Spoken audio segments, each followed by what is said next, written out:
유다 지파는 이스라엘에서 가장 먼저 그 땅을 분배받는 그런 형태를 말씀해 주고 있습니다. 특별히 그 경계를 얘기해 주는데 상당히 많은 지명 속에서 특징적인 것은 그들의 서쪽 동쪽 경계는 사해라는 바다고, 그리고 남쪽 경계는 상당히 먼 이 사해 아래쪽으로 거의 오픈되어져 있는 공간으로 설명되어져 있고, 북쪽은 베냐민 지파와 연결되어 있고요. 그리고 그들의 반대 서쪽 끝은 이제 지중해 연안까지 다 포함되어 있는 가장 넓은 땅을 받고 있습니다. 그 땅의 지경을 자세하게 얘기해 주는 것은 유다 자손이 땅을 받으면서부터 다른 지파보다도 그 경계를 하나님이 강조해 주시고 있습니다. 그 경계의 강조성 속에서 특별히 드러나는 게 뭐냐면 유다 자손의 지파가 그들의 가족대로 제비 뽑은 땅의 그 분배를 받았다라는 겁니다.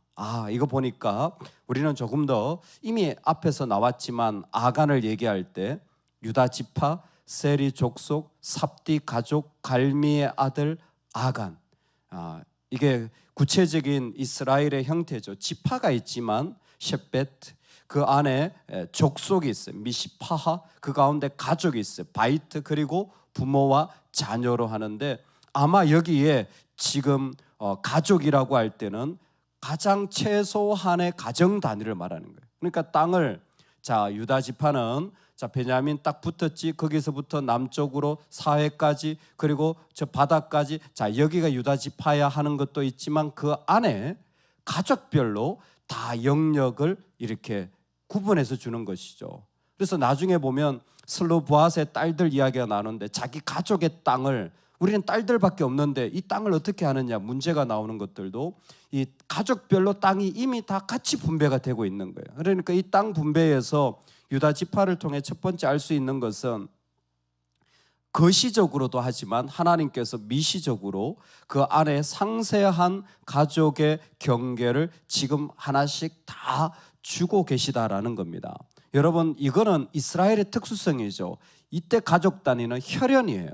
그 혈연을 중심으로 그 직계 족속을 그 안에서 살게 하는 거죠. 신약은 혈연이 아닙니다. 혈연이 아니라 그리스도의 보혈로 하나 된 하나님의 권속이라고 되어져 있습니다. 하나님의 권속이라는 개념은 하나님 안에서의 가족이라는 것이죠. 근데 그때나 지금이나 강조하고 있는 건 뭐냐면 혈연이냐 아니냐가 아닙니다. 여러분, 교회에서 이런 건 의미가 없어요. 이건 의미가 없어요. 근데 무슨 의미냐면 공동체의 중요성이에요. 신약에도 마찬가지입니다. 너희가 그 은혜를 인하여 믿음으로 말미암아 구원을 받았느니 이것이 너희에게서 난 것이 하나님의 선물이라. 여러분, 이 말을 하면요 전부 다 내가 구원받았다만 생각하는 거예요. 근데 에베소서 2장에 딱 가보면 후반부에 나오는 하나님의 권속의 개념은 뭐냐면 공동체적 구원입니다. 여러분, 이런 개념 들어보셨어요? 공동체적 구원.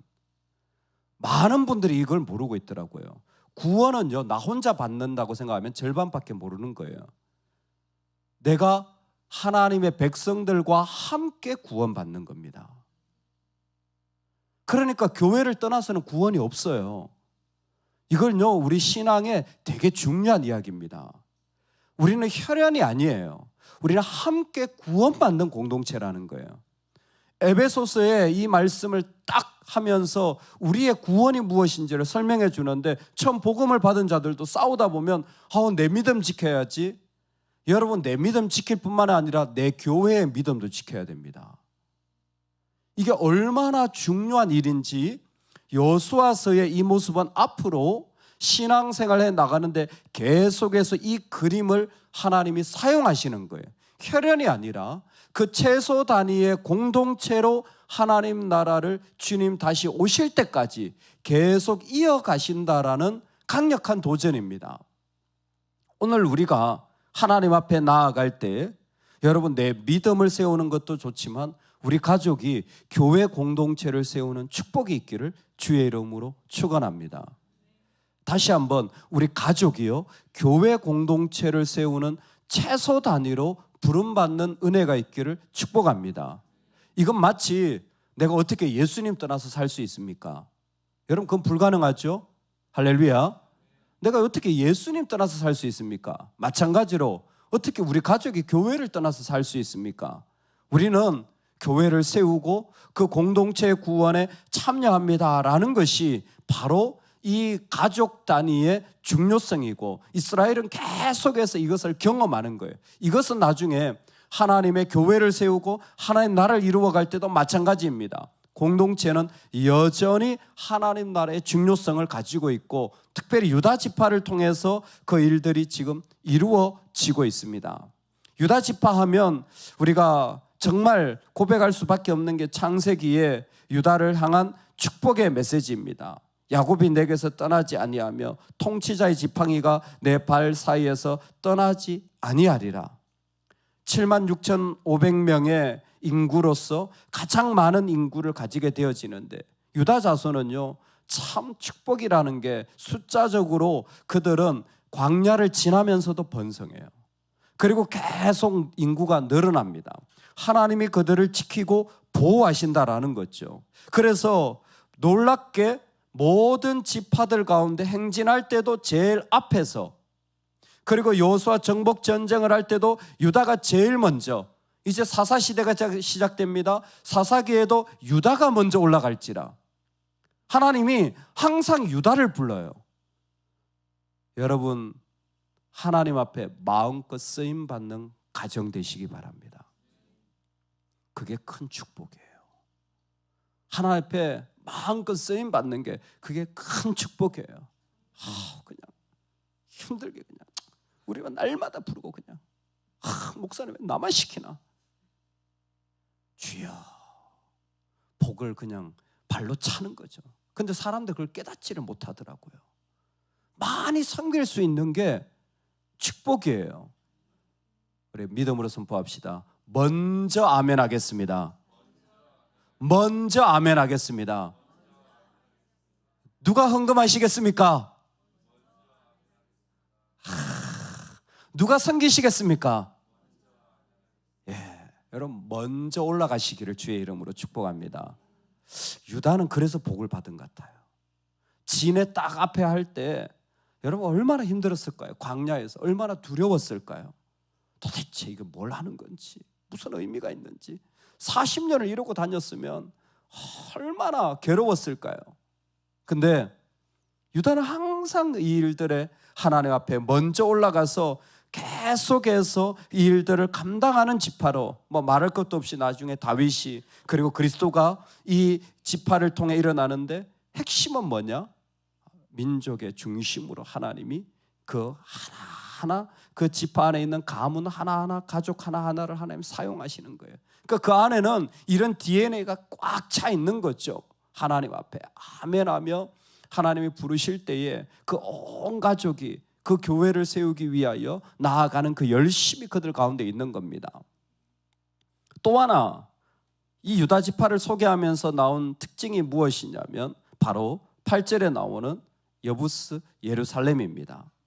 그 지파에 나오는 모습 속에서 여부스 예루살렘 남쪽 어깨에 이르며 또 흰놈 골짜기 앞 서쪽에 있는 산 꼭대기로 올라가나니라고 되어 있는데, 이 지경은 전부 다 이 여부스라는 예루살렘을 포함하고 있는데, 이 땅은 정복되지 않은 채로 똑 비어 있다라는 거예요.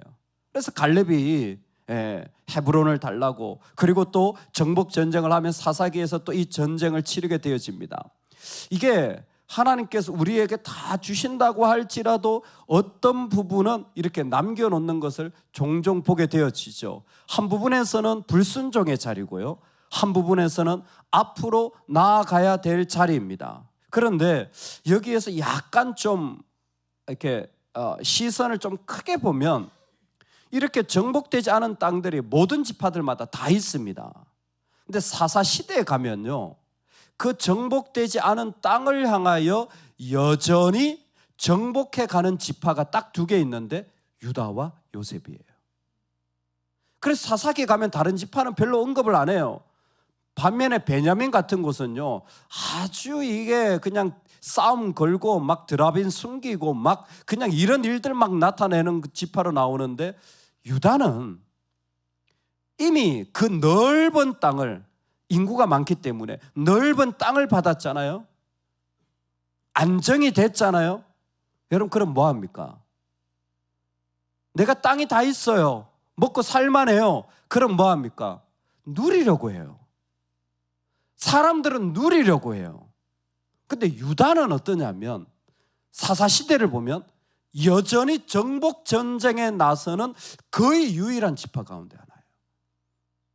아니, 이만큼 받았고 나도 이젠 다 가졌어. 그리고 그만큼 수고도 많이 했잖아요.